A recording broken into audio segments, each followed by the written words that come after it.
C'est pas possible. Même chez les musulmans, j'étais content des musulmans avant. Maintenant, ils ont tout gâté maintenant.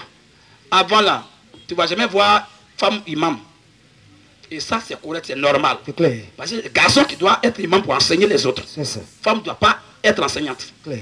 Mais aujourd'hui, il y a femme imam maintenant. Hey. Ça existe. Il y a des femmes imam aujourd'hui. C'est clair. Donc, d'abord, ça là, c'était juste un cadeau. Donc, depuis, il me suivait bien. Ils sont là. Ils sont là. Hey. Donc, depuis 15 ans, on a crié là, ils étaient là. Ils sont là. On déclare bien, s'il vous plaît. C'est faux. J'attends un seul musulman. Quand il dit femme là, c'est juste même pour lui faire cadeau. Voilà. S'il veut mettre la barre haute, j'attends un seul musulman dans le monde entier qui va me montrer le mot imam dans le Coran. Voilà. Ça là, Allah connaît. Allah n'est pas dans ça. C'est eux-mêmes qui ont fabriqué ça. C'est ça. À cause de mangement. À cause de mangement. Voilà. Qui t'a dit imam? Ce qu'Allah a dit, nous on sait ça dans le Coran et même dans les hadiths. C'est clair. Allah ne connaît pas imam. C'est ça. Ce mot-là, Allah ne connaît pas ça. C'est ça. C'est eux-mêmes qui ont fabriqué ça. C'est quitté après la mort du prophète Mohammed. Hey. Ben, il avait 3 califes. C'est clair. Il avait Oumar, il avait Othman et puis il avait Abou Bakar. Enseigne les frères. C'est les 3 là qui étaient les califes directs de Mohammed. C'est clair. Donc quand Mohammed est mort là, attention, ils ont commencé à se battre. Voilà. Parce qu'il y a Ali qui est son gendre, qui veut aussi prendre la succession de son beau-père. Voilà. Et puis il y a Abou Bakar que les sunnites ont voté. Et Abou Bakar a gagné. Ali est fâché d'aller créer pour lui. C'est là qu'on appelle les chiites. Il y a 2 grandes têtes. Les chiites d'un côté et les sunnites de l'autre. Enseigne les frères. Ils ne se comprennent pas, ils ne font pas la même chose. Ils se battent. Si il vient, lève demain. C'est plus l'homme de Dieu. Alléluia. Je donne rendez-vous à tous les musulmans du monde entier demain ici. Voilà. C'est demain que je... Parce que demain est mon dernier jour ici. Voilà. Donc c'est demain que je vais faire sortir des choses que depuis qu'ils sont nés, qu'ils n'ont jamais entendu. Demain, ça je promets ça demain. Alléluia. Dieu n'a qu'à faire tout pour ne pas qu'il y ait la pluie. Que le temps soit clément demain. C'est clair. Demain à 14h on est là. Voilà. Je vais prendre au moins 2 heures ou bien 1 heure d'exposition sur l'islam et son origine. C'est clair. Sur le Coran et son origine. C'est clair. Sur même le sort même de Mohamed selon Allah lui-même. C'est clair. Et je vais faire sortir toutes ces choses que eux-mêmes, ils ne vont jamais attendre ça juste qu'ils n'allaient. Si ça n'est pas venu, ils n'allaient jamais attendre qu'ils vont mourir. C'est pas possible. C'est demain, il va dire ça ici. Shalom, homme de Dieu. Et quand il y a des choses qu'il y a lire demain là, il y a plein de millions qui vont dire c'est faux, c'est faux. Et quand je vais leur montrer, leurs bouches seront fermées. Parce qu'ils ne pouvaient pas imaginer que Dieu peut dire telle chose. Ou bien un prophète peut dire telle chose que je vais lire demain. Quand je vois un noir qui est musulman, moi j'ai pitié. Mes frères, donc voilà un peu. Dieu dit femme ne doit pas prêcher sa parole, que elle, si elle le fait, va en enfer. Voilà. Merci homme de Dieu et bonne soirée à vous. Okay. Que le Seigneur vous bénisse. Amen. Ok. Comme notre temps est déjà presque arrivé, oui frère, voilà, allez-y échanger les trucs avec le frère. Va, ils vont te donner nos contacts. Si demain tu es serré quelque part, s'il y a un imam qui te fatigue, tu nous appelles.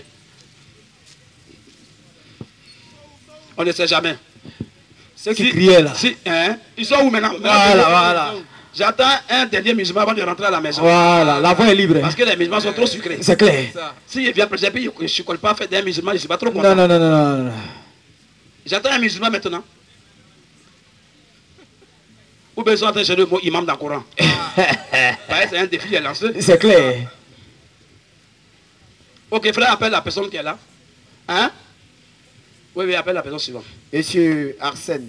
Ok, monsieur Arsène, viens, on va échanger rapidement. Clair. On va t'aider.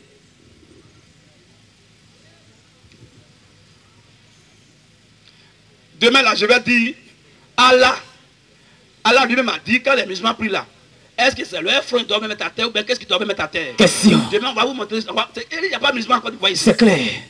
Et puis encore, on va vous montrer. Parce que Allah a dit, quand les musulmans prient, il y a quelque chose qu'ils doivent mettre à terre. Mais c'est pas. En tout cas, c'est tout sauf le front. Voilà.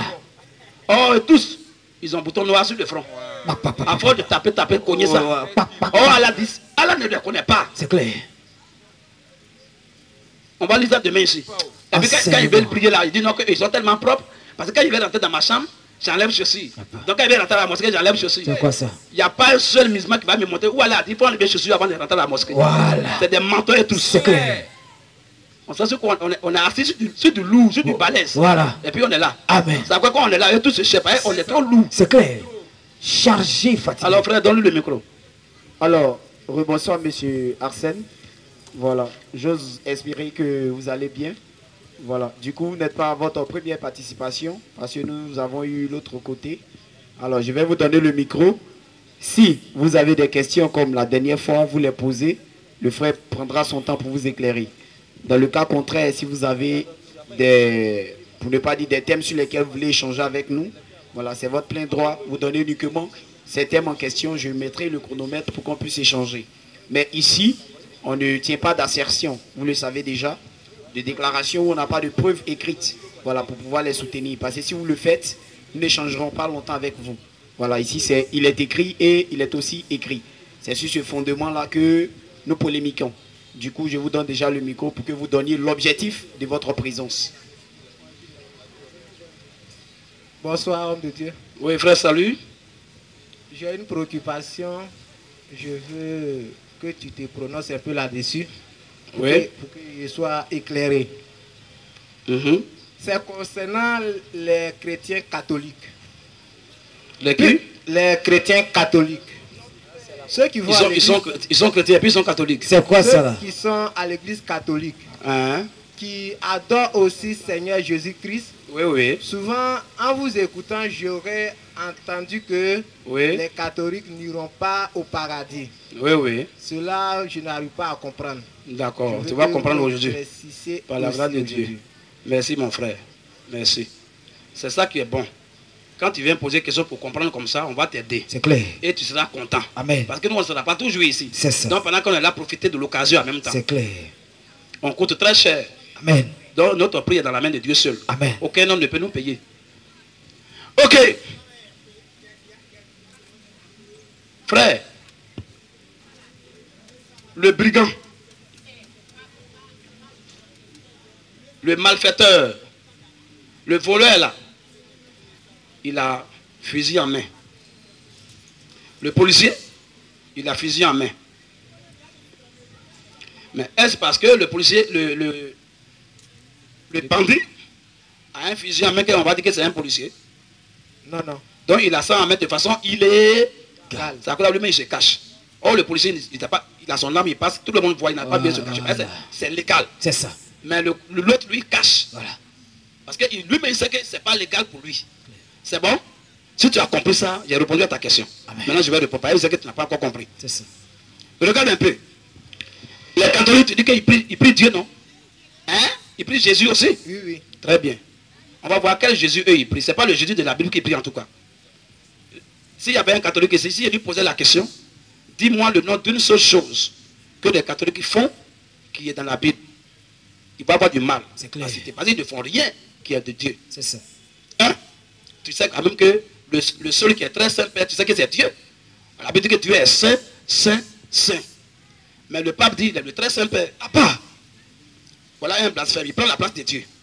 Ça c'est un. Les catholiques disent que Marie est montée au ciel. Eux, ils fêtent ça. Eux, ils appellent ça Assomption. Maintenant, Ascension, c'est dans la Bible. Ascension veut dire la montée de Jésus au ciel. Mais quand eux disent Assomption, ils disent que Marie est montée. Oh, la Bible dit Marie n'est pas montée. Claire. Bon, c'est quel Jésus, eux, ils adorent alors. Qu'est-ce que c'est? Deux. Troisième élément. Les catholiques disent que pour aller à Jésus, il faut passer par Marie. Oh, la Bible dit qu'il y a un seul médiateur entre Dieu et les hommes. C'est Jésus seul. Eux, ils ont mis Marie là-bas. C'est quel Jésus t'adore? Question. Et je vais lire un verset, tu vas voir. Frère, on va lire. Exode 20. Quelqu'un me prépare aussi Romains 1 aussi. Oui, vas-y frère. Exode 20 à partir du verset 1er. Il faut écouter ça très bien, tu vas voir. Oui. Alors, Dieu prononça toutes ces paroles en disant, oui, je suis l'Éternel ton Dieu. Deutéronome 4 verset 15. Vas-y rapidement. Je suis l'Éternel ton Dieu. Je suis l'Éternel ton Dieu. Qui t'a fait sortir du pays d'Égypte. Oui. De la maison de servitude. Oui. Tu n'auras pas d'autre Dieu. Tu n'auras pas d'autre Dieu devant ma face. Tu sais que les catholiques ont beaucoup de dieux à part Dieu lui-même. On va voir. Continue un peu. Tu n'auras pas d'autre Dieu devant ma face. Tu n'auras pas d'autre Dieu devant ma face. Tu ne te feras point d'image taillée. C'est ce que l'islam appelle associateur. Quand Dieu est là, il ne faut pas associer à Dieu une autre chose. C'est clair. Une autre divinité. C'est un péché, c'est un blasphème. Mais les catholiques font ça. Possible. Continue frère. Tu ne te feras point d'image taillée. Dieu dit, il ne faut pas faire image taillée. Ni de représentation quelconque. Il ne faut même pas faire une représentation quelconque. Des choses qui sont en haut dans les cieux. Ce qui est dans le ciel là-bas. Qui sont en bas sur la terre. Les catholiques ont image de l'archange Gabriel. Voilà. Ange Gabriel. Bon, Ange Gabriel c'est un esprit. Ils l'ont vu où pour avoir pour le tailler. Question. Ils ont taillé. Et même ils ont les bébés anges. On les appelle les angélos. Et ils sont bébés comme ça. Devant les églises catholiques, ils sont comme ça. On vend ça dehors même. Voilà. Les statuettes. Voilà. Et puis il y a Digba Ange, maintenant, maman Ange, maintenant. Angela, elle est grande comme ça. Voilà, elle a grandi. Elle a grandi. On ne sait pas c'est quoi elle mange pour grandir. Tu penses que c'est Dieu, ils adorent les Romains. Ils sont en train de se moquer de Dieu. C'est clair. Ils sont en train de blaguer tous ces gars-là pour aller en affaire avec eux. Parce qu'ils ne veulent pas aller en affaire eux seuls. C'est clair. Ils veulent aller en affaire avec beaucoup de gars. C'est ça. Dieu a dit noir sur blanc. Eux, ça est dans leur Bible. Il ne faut pas faire image taillée, il ne faut pas faire statue. Ils entendent ça. Souvent même ils ne cachent pas, souvent même dans la rue, il y a un moment, la statue se déplace. C'est-à-dire que ça est dans la main de Gabriel, dans la maison de Gabriel jusqu'à un mois. Quand frère, c'est Wilfried, non? Très bien, sois le bienvenu, frère. Alors, monsieur Wilfried, voilà, ici c'est questions et réponses, débat biblique, débat coranique. Voilà, du coup, si vous avez des questions, vous les posez. Le frère prendra son temps pour vous éclairer. Et à contrario, si vous avez également des, pour ne pas dire des thèmes sur lesquels vous voulez échanger avec nous, c'est votre plein droit. Vous nous donnez uniquement le thème ou les thèmes, je mets le chronomètre et on engage l'échange. Mais ici, c'est sur la base des Écritures que nous parlons. Il est écrit et il est aussi écrit. Amen. Voilà. Si vous sortez de ce contexte, nous n'allons pas échanger longtemps avec vous. C'est ça. Voilà. Donc du coup, ça va, je vous donne le micro pour que vous donniez l'objectif de votre présence. Sois béni, modérateur, c'est propre, Oh, c'est bien dit. Tu parles tout le français, frère. C'est bien dit. Oh, c'est pur. Voilà. Ok, bonjour, homme de Dieu. Salut mon frère. Bonjour, chers condisciples. Et merci d'avoir suspendu au bout de mes lèvres cette belle assistance.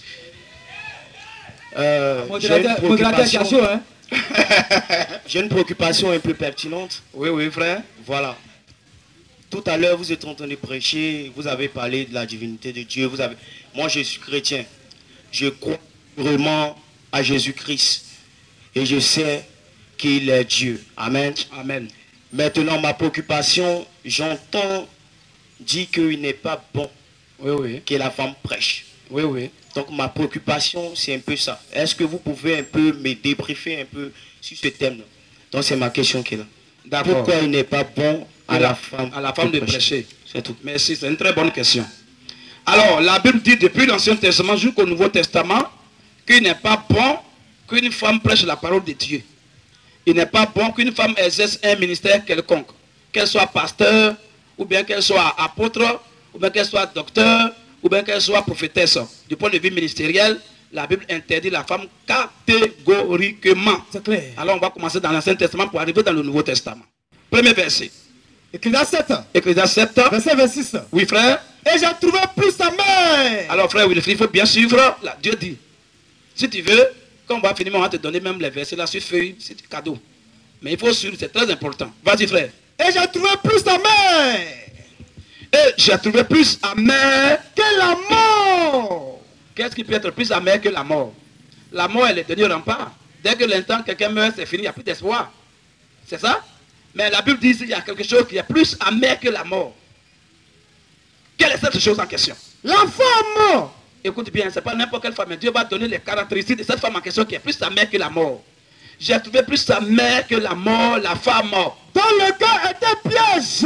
Dans le cœur est un piège. Hey! Oui? Un filet. Un filet. Hey! Une seconde.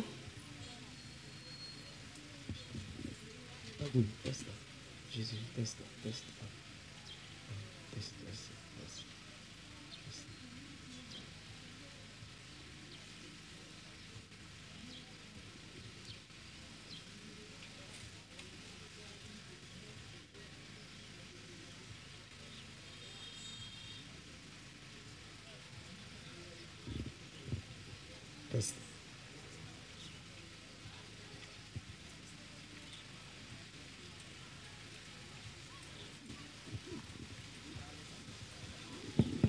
Ok. Alors frère, il y avait quelque chose, il y avait une information qu'il donnait, c'est très important, voilà pourquoi. Voilà. Alors on revient maintenant frère, vas-y. Ecclésiaste 7, verset 7. Oui. Ecclésiaste 7, verset 26. Vas-y frère. Et Et j'ai trouvé plus amer. Dieu dit, j'ai trouvé plus amer Que la mort. que la mort. La femme. Dans le cœur est un piège. Voilà cette femme qui est plus amère que la mort là. Tu vas dire les critères de cette femme en question. 1. Son cœur est un piège. Est un piège. Et mon frère, vous le savez que quand on tend piège à quelqu'un, c'est pas pour faire du bien. Même au village, quand on tend piège, c'est pour capturer les gibiers. Quand on dit d'abord toi là, il t'attend un peu, il t'attend au tournant là. Ça veut dire que tu guettes la personne, tu veux faire du mal à la personne. C'est ce qu'elle avait dit. Cette femme, son cœur est un piège. 1. Vas-y. Et un filet. Son cœur a même peut-être un filet. Mon frère, Wilfried, c'est que le filet permet d'attraper des gens. Quand on prend un filet pour pêcher, là, on prend un filet, c'est pour attraper les poissons. Mais cette femme, elle a aussi un filet qui est dans sa main. Quel est ce filet en question? Vas-y. Et dans les mains. Et aussi, cette femme, ses mains sont des liens. Oh, tu sais que des liens servent à lier. Ses mains sont des liens. C'est-à-dire qu'il y a des gens qui vont lier. Parce que Jésus a dit, mettez le livret en jet pour que ça soit lié. Et pour être brûlé. Mais mes enfants là, allez-y de l'autre côté. Alors, cette femme, oh, l'évangile ne vient pas pour lier, mon frère. L'évangile vient pour nous délier des fausses doctrines. L'évangile vient pour nous délier de la cacophonie. L'évangile vient pour nous délier de suivi moutonnier. L'évangile vient pour nous délier du mensonge doctrinal. Mais ici, elle a des liens, elle a un filet et puis elle a aussi un piège. Vas-y. Celui qui est agréable à Dieu. Celui qui est agréable, celui qui est un enfant de Dieu, lui échappe à cette femme, c'est-à-dire échappe à son piège, à son filet et échappe à ses liens. Maintenant, mais le pécheur, maintenant, le pécheur là, est pris par elle. C'est lui qui a été capturé, qui a été lié et qui a été, attrapé par cette femme là. Or, quand on dit le pécheur, c'est celui qui est né pour aller en enfer. C'est lui qui peut être attrapé par cette femme. Pourquoi? Comment le chrétien, comment le sauver, l'élite de Dieu, échappe à tous ces pièges de cette femme? Parce qu'il ne va même pas l'écouter. Puisqu'il sait déjà qu'une femme ne peut pas prêcher. Donc elle est en train de prêcher, lui dit à bas. Il donne dos, il n'écoute même pas. Il sait que ce n'est pas son rôle. Mais celui qui ne sait pas ça, ou bien un enfant de Satan, lui va dire, maman, vas-y, amène. Maman, dis-tout, amène. Celui-là, il est déjà capturé par cette femme pour aller en enfer. Il était déjà lié comme ça, c'est fini pour lui. Voilà ce que ça veut dire. Le verset 28. Voici ce que mon âme cherche encore. Voici ce que mon âme cherche encore. Et que je n'ai point trouvé. J'ai trouvé un homme. J'ai trouvé néanmoins un garçon entre mille. Et que Dieu n'utilise pas aussi tous les garçons. Ce n'est pas tous les garçons qui sont ministres de Dieu. Donc le choix de Dieu est porté toujours parmi les garçons. Quand il veut faire un ministère de la parole, c'est parmi les garçons qui fait son choix. C'est pour dire qu'il ne prend pas tous les garçons aussi. Parmi les garçons, il fait un choix. Il dit parmi 1000, il a pris un. Maintenant, mais, attention, un connaît logique d'opposition. Mais, je n'ai pas trouvé. Je dis, je n'ai pas trouvé une femme. Je n'ai pas trouvé une femme. Une femme entre elles toutes. Pas entre 1 milliard. Pas entre 1000. Mais entre elles toutes là. Dieu n'a pas trouvé une seule pour exercer le ministère. C'est pas en Côte d'Ivoire ici il va trouver. Alléluia. Dieu ne se dit pas. Quand Dieu dit il n'y en a pas, il n'y en a pas. Voilà le premier verset. Deuxième verset. Esaïe 3. Esaïe 3. Verset 12. Vas-y, grand lecteur. Mon peuple. Dieu dit maintenant, mon peuple a pour oppresseur. Mon peuple a pour oppresseur des enfants. Des enfants. Et attention un peu. Quand la Bible parle de mon peuple a pour oppresseur des enfants, ça part. Mais c'est un ordre du Seigneur. Alléluia. Mais on ne sait jamais. Comme il y a les récalcitrants aussi, alors Dieu dit quoi? Et si quelqu'un l'ignore? Mais si il y a quelqu'un qui dit, oh, je m'en fous, on va prêcher, femme va prêcher. Qui l'ignore? Elle n'a qu'à prêcher. L'enfer est là pour les habiter. C'est clair. Pour les rebelles. Voilà que Dieu a été très clair. Shalom. Clair comme l'eau de roche. Propre. Frère, on va s'arrêter là. Non, un petit on met ça en réserve. On ne sait jamais. Voilà. Donc, donne-lui le micro. Voilà un peu ce que Dieu dit, frère. Ok, merci, homme de Dieu. Que le Seigneur vous bénisse. Amen. Je voulais un peu que vous m'expliquiez. On nous met et on engage l'échange. Mais ici, on ne tient pas de propos ou même de déclarations où on n'a pas de preuves écrites pour pouvoir prouver ça. Parce que si vous le faites, nous n'allons pas échanger longtemps avec vous. Ici, il est écrit et il est aussi écrit. Voilà, c'est sur ce fondement que nous travaillons. Du coup, si ça va avec ces critères-là, je vous donne déjà le micro. Shalom, frère. Bonsoir, monsieur le pasteur. Oui, frère Ibé. Sois le bienvenu. Merci bien.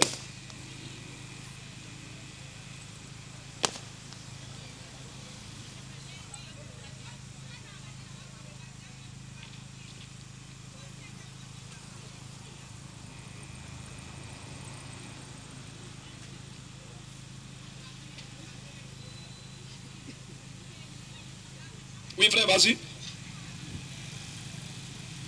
Bon, monsieur le pasteur. Je t'écoute. Bon, pour le débat, comme vous êtes là demain à 1 franc 3, je vais passer là-bas pour le débat demain. Donc aujourd'hui, là, c'est pour poser quelques questions seulement. Au moins 2 questions à 3 questions. Mets-toi à l'aise, frère. Ok. Bon, avant de commencer, après 1 Samuel 13, à partir du verset 1er.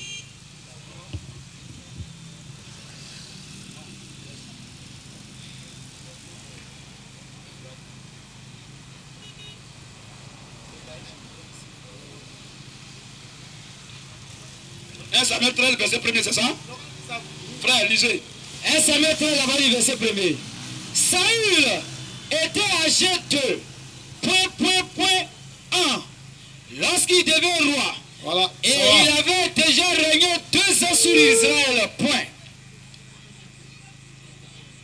Il n'a rien dit.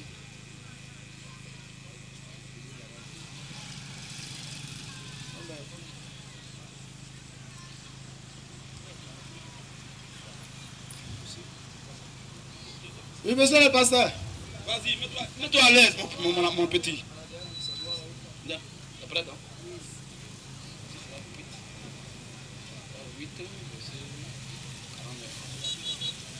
Ok.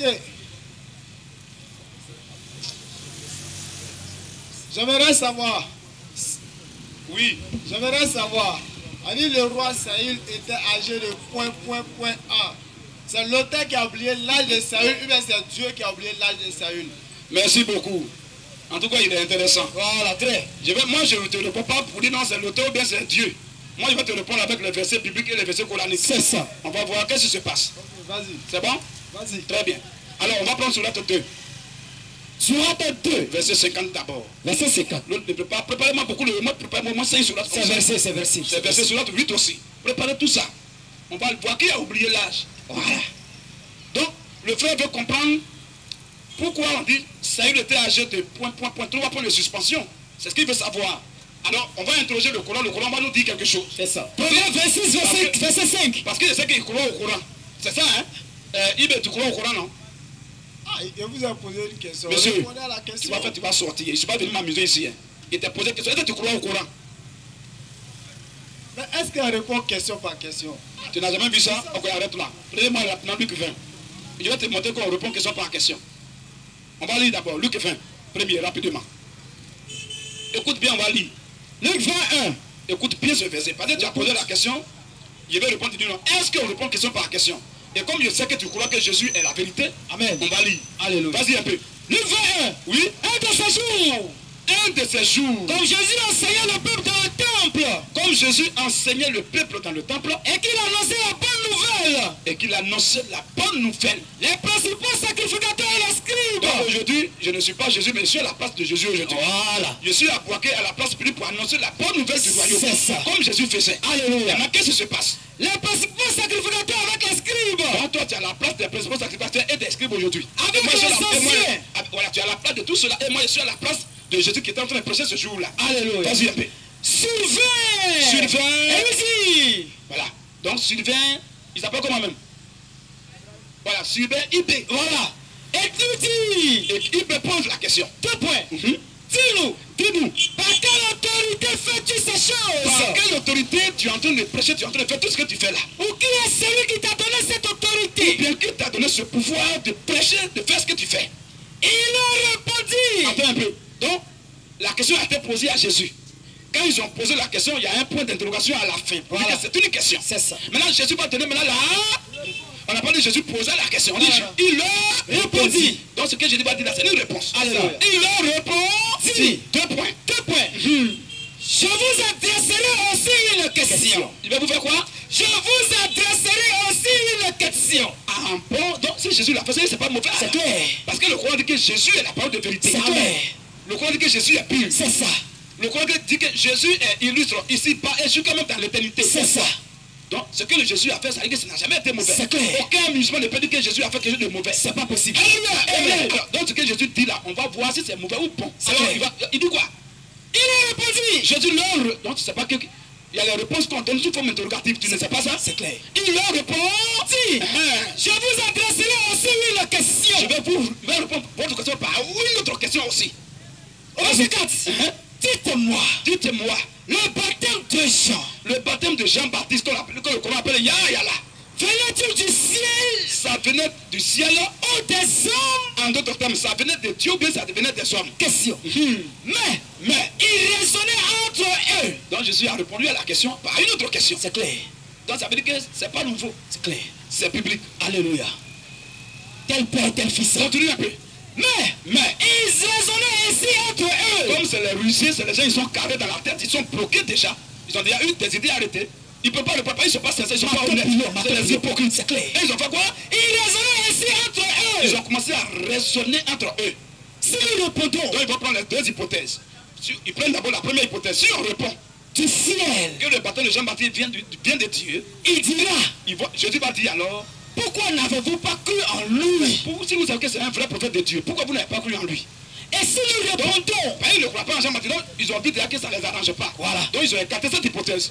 Ils prennent une deuxième hypothèse. Si nous répondons, au cas où si on répondait des hommes, que le baptême de Jean-Baptiste vient des humains, tout le peuple là nous lapidera. Toute la foule va nous lapider. Pourquoi?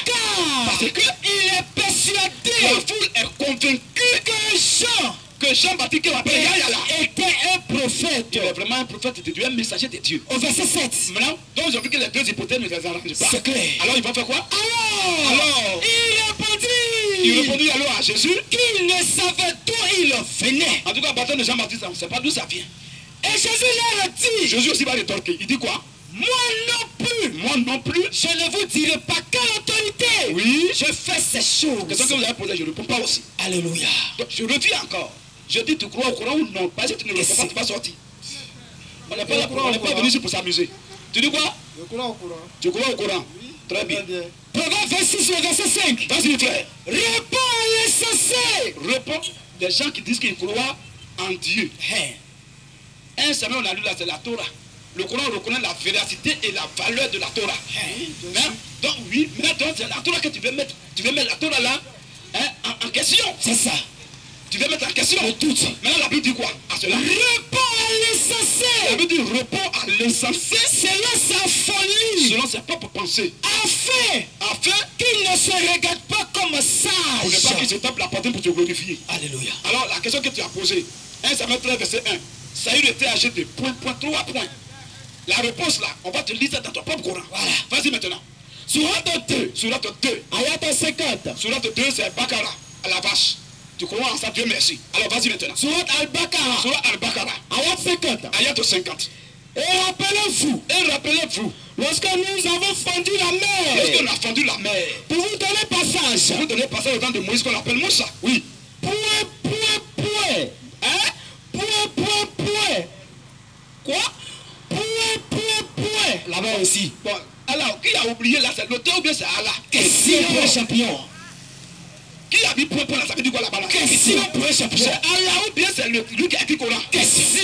Mais c'est pas encore fini. C'est clair. Il y a au moins 5 versets. C'est versé. Et tu vas m'expliquer les points dans le Coran. Tu vas me dire ce que ça veut dire. Voilà. Là, c'est rien, il va finir. Il y a des gens qui me suivent dans le monde entier. Tu peux venir ici pour faire la plaisanterie. Frère, vas-y un peu. Verset 51. Oui. Et rappelez-vous. Toi, tu as lu un verset, nous, on te donne 5. C'est versé. Tu n'aimes pas le Coran aujourd'hui. Voilà. Tout à l'heure, tu dis tu aimes le Coran, tu crois au Coran, non? C'est clair. Donc, on va lire, il faut sourire. C'est ça. Frère, vas-y un peu. Et rappelez-vous. Lorsque nous donnâmes rendez-vous à Moïse. Lorsque nous donnâmes rendez-vous à Moïse. Pendant 40 nuits. Pendant 40 nuits. Point. Bon, après 40 nuits, qu'est-ce qui devait venir? Question. Et puis, c'est Allah qui a oublié, mais c'est le gars qui a oublié, qui a oublié. Question pour un champion. On a donné rendez-vous à moi pendant 40, et puis on dit point. 3 points encore sont là. Encore. Tu vas me dire ce que ça signifie. C'est clair. Troisième verset. Sur la tête.